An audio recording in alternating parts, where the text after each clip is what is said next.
এখনো কিন্তু তিনটা বড় বড় ভূমিকম্প আসা বাকি আছে। নবী করিম সাল্লাল্লাহু আলাইহি ওয়াসাল্লাম একদিন মসজিদের সামনে যাচ্ছেন, সাহাবীরা ভিতরে বসে আছে। সাহাবীরা কোন একটা বিষয়ে কথোপকথন করছেন। নবী করিম সাল্লাল্লাহু আলাইহি ওয়াসাল্লাম জিজ্ঞাসা করলেন, তোমরা কি নিয়ে কথাবার্তা বলছো?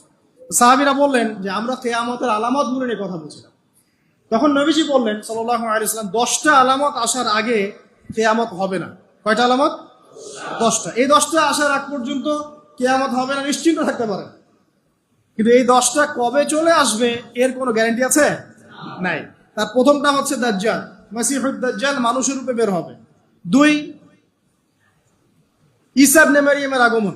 নবী ঈসা আলাইহিস সালাম আসবেন এবং তার হাতে দাজ্জাল নিহত হবে।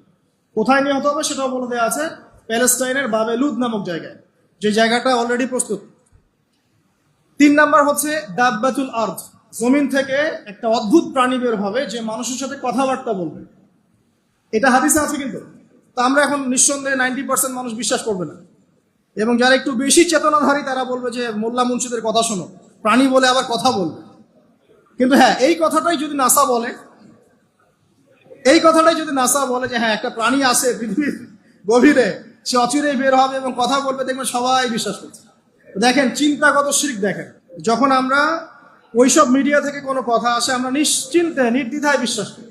আল্লাহ পাক হাদিসে বলছেন, নবী হাদিসে বলছেন দাব্বাতুল আরদ বের হবে, মানুষের সাথে কথাবার্তা বলবে, মানুষ বিশ্বাস করতে চায় না। আর কি? ধোঁয়া। এই ধোঁয়ায় আকাশ ছেয়ে যাবে, ধোঁয়া দিয়ে আকাশ ছেয়ে যাবে। এবং এত বড় ধোঁয়া বিশ্ববাসী কখনো দেখে নাই। এখন অনেকে বলছেন, এখনকার আধুনিক স্কলার যারা, অনেক স্কলাররা এটা মত, এটা কিন্তু হাদিসে নাই, তাদের মত হতে পারে যে একটা নিউক্লিয়ার এক্সপ্লোশন হবে। সারা ওয়ার্ল্ড তো এখন নিউক্লিয়ার যুদ্ধের সামনে দাঁড়িয়ে আছে, তখন হয়তো বা ধোঁয়ায় পুরো বিশ্ব ছেয়ে যেতে পারে। এটা তাদের মত। এটা হতেও পারে, নাও হতে পারে, হওয়ার সম্ভাবনা কিন্তু আছে, উড়িয়ে দেওয়া যাচ্ছে না। ঠিক আছে, 4টা। 5 কি? 5 হচ্ছে ইয়াজুজ আর মাজুজ। ইয়াজুজ আর মাজুজ এই প্রকৃতি বের হবে, এরা কিন্তু আদম সন্তান এবং তারা পৃথিবীর পানি খেয়ে শেষ করে ফেলে দিবে। তারপর এই যে 6, 7, 8, এই 3টা হচ্ছে 3টা বড় বড় ভূমিকম্প, যেটা বলতে গিয়ে আমি জিজ্ঞাসা করি যে 3টা ভূমিকম্প এখনো আসা বাকি আছে। নবীজি বলেছেন একটা পৃথিবীর পূর্ব দিকে হবে। পূর্ব দিক কোন দিক? এই যে Indonesia, Malaysia, Bangladesh, Pakistan, Myanmar, আপনার শ্রীলঙ্কা, এই পুরো কন্টিনেন্ট পূর্ব দিক, পৃথিবীর পূর্ব দিক। কোন কান্ট্রি এটা তো বলা হয়নি, পূর্ব দিক বলা হয়েছে। এবং এখানে ভূমিকম্প বলা হচ্ছে না, বলা হচ্ছে ভূমি ধসে যাবে, মানে পুরো ভূমিটা নিচে চলে যাবে। এখন যারা এগুলো নিয়ে গবেষণা করেন তারাও কিন্তু সেম কথাই বলছেন, খেয়াল করে দেখেন। তারা হয়তো বিজ্ঞান দিয়ে ব্যাখ্যা করছেন, কিন্তু হাদিসে কিন্তু এটা বলা আছে। আরেকটা হচ্ছে পৃথিবীর পশ্চিম দিকে।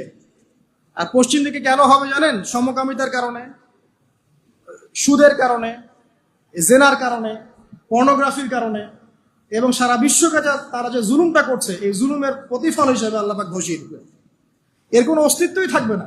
এখন মনে হচ্ছে না যে